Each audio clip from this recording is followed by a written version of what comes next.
Entropy entropy क्या होती है? एंट्रोपी एक जो है वो थर्मोडायनेमिक्स फंक्शन होता है जिसको हम एस से रिप्रेजेंट करते हैं, और इसे किसने दिया था? क्लासियस ने दिया था।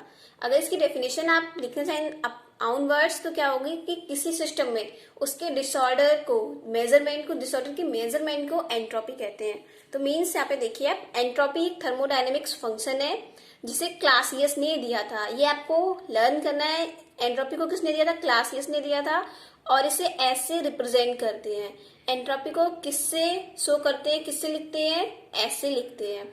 तो इसकी डेफिनेशन क्या हो जाएगी? किसी सिस्टम के डिसऑर्डर अव्यवस्था, किसी सिस्टम के डिसऑर्डर अव्यवस्था के मेजरमेंट को एंट्रोपी कहते हैं। कोई सिस्टम है कि उसमें कितना डिसऑर्डर है, उसके जो मेजरमेंट होगा उस क्या कहलाता है? वही एंट्रोपी कहलाता है। और इससे किससे डिनोट करते हैं? एस से डिनोट करते हैं, रिप्रेजेंट करते हैं। तो ये तो हो गई एंट्रोपी की डेफिनेशन। नेक्स्ट देखते हैं, यदि किसी सिस्टम में किसी प्रकार का फिजिकल एंड केमिकल चेंजेस नहीं होता है, यदि कोई सिस्टम है उसमें किसी भी प्रकार का फिजिकल या केमिकल चेंजेस नहीं होता है, means system same to same है, उसमें कोई भी चेंजेस नहीं होता है, तो उसकी जो एंट्रोपी होगी वो भी क्या होगी? कांस्टेंट होगी। एंट्रोपी में भी कोई चेंजेस नहीं होंगे। अगर कोई सिस्टम है उसकी फिजिकल एंड केमिकल में कोई भी चेंजेस नहीं होता है, तो उसकी जो एंट्रोपी होगी वो भी क्या होगी? कांस्टेंट होगी, मीन्स उसमें कोई चेंजेस नहीं होगा। थर्मोडायनेमिक्स के सेकेंड लॉ से यह ज्ञात किया जा सकता है कि कोई चेंजेस अपने आप होगा या नहीं होगा, और यदि होगा तो इसकी लिमिटेशंस क्या होंगी।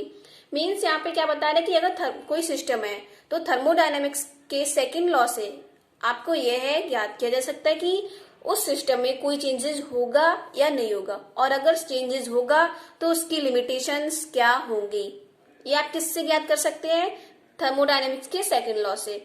तो देखिए जो वर्क होता है, वर्क को केवल एंट्रोपी एंड एनर्जी रिलेशन से ही ज्ञात नहीं कर सकते। जो वर्क होता है उसको केवल हम एंट्रोपी एंड एनर्जी रिलेशन से ही ज्ञात नहीं कर सकते हैं। इसके लिए एक न्यू फंक्शन इंट्रोड्यूस किया गया है। इसको जो वर्क है उसको ज्ञात करने के लिए एक न्यू फंक्शन दिया गया है, उसकी हेल्प से हम इसको ज्ञात करते हैं। एंट्रोपी की एब्सोल्यूट वैल्यू को मेजर नहीं किया जा सकता है। जो एंट्रोपी होती है उसकी एब्सोल्यूट एकदम करेक्ट वैल्यू को मेजर नहीं किया जा सकता है। हम केवल एंट्रोपी चेंजेस को ही मेजर कर सकते हैं। हम केवल एंट्रोपी चेंजेस को ही मेजर कर सकते हैं कि एंट्रोपी पहले क्या थी और चेंजेस उसमें क्या हो गए हैं। एंट्रोपी मीन्स डेल ई ही ज्ञात कर सकते हैं हम, करेक्ट एंट्रोपी को हम ज्ञात नहीं कर सकते हैं। यहाँ पे किसी सिस्टम का एंट्रोपी उसकी इनिशियल एंड फाइनल स्टेट पर डिपेंड करती है। कोई सिस्टम होता है उसकी जो एंट्रोपी होती है उसकी इनिशियल एंड फाइनल स्टेट पर डिपेंड करती है।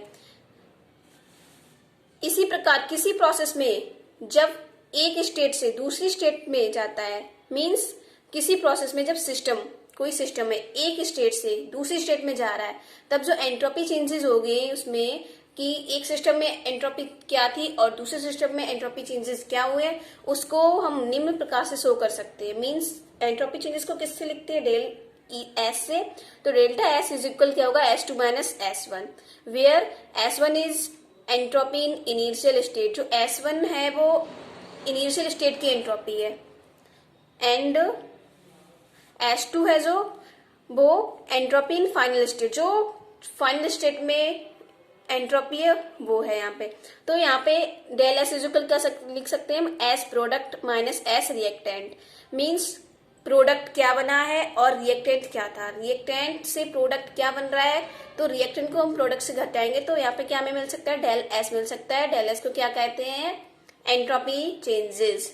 तो आपको यहाँ से क्लियर हो गया होगा कि एंट्रोपी की हम एब्सोल्यूट वैल्यू नहीं ज्ञात कर सकते हैं, उसकी केवल हम एक del E means entropy changes को ही ज्ञात कर सकते हैं।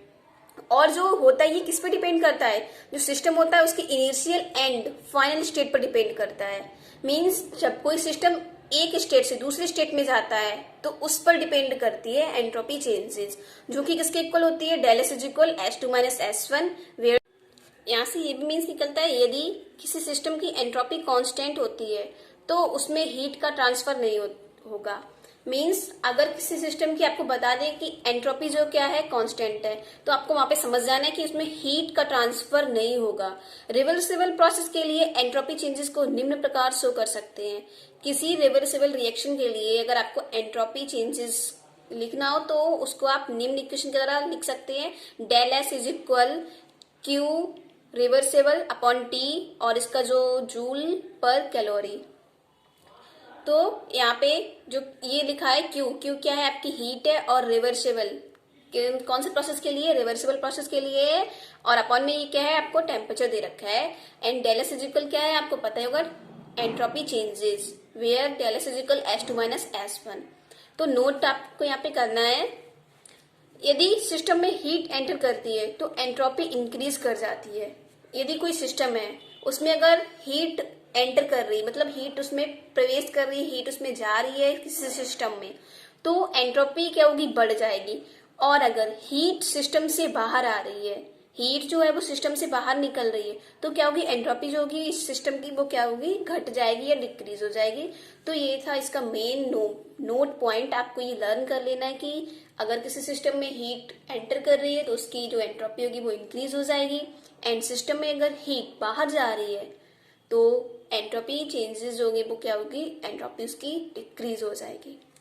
नेक्स्ट देखते हैं कैरेक्टरिस्टिक्स ऑफ एंट्रोपी। यहाँ पे इसके कुछ पॉइंट्स हैं। पहला पॉइंट क्या है कि ये एक्सटेंसिव प्रॉपर्टी है। ये जो एंट्रोपी है वो एक एक्सटेंसिव प्रॉपर्टी है, मींस इसकी जो वैल्यू होती है एंट्रोपी की वो सिस्टम में प्रेजेंट सबस्टेंस की क्वांटिटी पर डिपेंड करती है। मींस जो एंट्रोपी की वैल्यू है वो जो सिस्टम है उसमें जितना सबस्टेंस की क्वांटिटी होगी उस पर डिपेंड करेगी एंट्रोपी की वैल्यू। एक सिस्टम के लिए एंट्रोपी स्टेट फंक्शन होती है, किसी एक सिस्टम के लिए जो एंट्रोपी होती है एंट्रोपी स्टेट फंक्शन होती है, एंड इसकी जो वैल्यू होती है वो उसमें मतलब टेम्परेचर, प्रेशर, वॉल्यूम, कंसंट्रेशन, इन सब पर डिपेंड करती है। एक सिस्टम से दूसरे सिस्टम में जाने पर एंट्रोपी चेंजेस जो होती है वो पाथ पर डिपेंड नहीं करती है। मींस आपने पढ़ा है कि किसी एक सिस्टम से दूसरे सिस्टम में जाने पर जो एंट्रोपी चेंजेस है वो उसके पाथ पर डिपेंड नहीं करती है कि कौन से पाथ से वो किस डायरेक्शन में किस पाथ से जा रही है, उस पर डिपेंड नहीं करती है जो एंट्रोपी चेंजेस है। तो इसके ये 3 पॉइंट्स हैं। नेक्स्ट हम पढ़ेंगे entropy changes isothermal reversible extension of an ideal gas. एक आइडियल गैस के रिवर्सिबल के लिए एंट्रोपी चेंजेस पढ़ेंगे फॉर आइसोथर्मल रिवर्सिबल एक्सपेंशंस। तो यहाँ पे देखिए, यदि किसी गैस का आइसोथर्मल एक्सटेंशन किया जाता है, कोई गैस है उसका आइसोथर्मल एक्सटेंशन किया जाता है, तो जो कि रिवर्सिबल प्रोसेस के लिए, जो कि मतलब रिवर्सिबल प्रोसेस के लिए, रिवर्सिबल प्रोसेस आप समझ रहे होंगे, कोई रिएक्शन है उसमें जो रिएक्टेंट बन रहा है, रिएक्टेंट से जो प्रोडक्ट बन रहा है वही प्रोडक्ट से अगर आप रिएक्टेंट बनाना चाहे तो रिएक्टेंट बन जाए, इस प्रोसेस को हम क्या कहते हैं, रिवर्सिबल प्रोसेस कहते हैं। तो आप समझ गए कि जो कि किसके लिए, रिवर्सिबल प्रोसेस के लिए है। तो हम इसको फॉलोइंग इक्वेशन से रिप्रेजेंट करेंगे। तो इस सबको हम एक फॉलोइंग इक्वेशन दी है इससे रिप्रेजेंट करेंगे, जो कि ये है आपकी equation, del S is equal 2.303 NR log V2 upon V1। ये तो आपकी इक्वेशन है, इसको आप शो करेंगे, पर आप इसको रिप्रेजेंट मतलब फाइंड कैसे करेंगे, तो वो प्रोसेस देखते हैं। तो इसके लिए सबसे पहले आपको पता होना चाहिए from first law of thermodynamics. Thermodynamics के फर्स्ट लॉ आपको पता होना चाहिए, क्या होता है, Q is equal del U plus W. तो यहाँ पे आपको क्या है कि डेल यू, आपको पता है कि जो डेल यू है वो क्या है, 0 है, चूंकि जो डेल यू है वो क्या है, 0 है।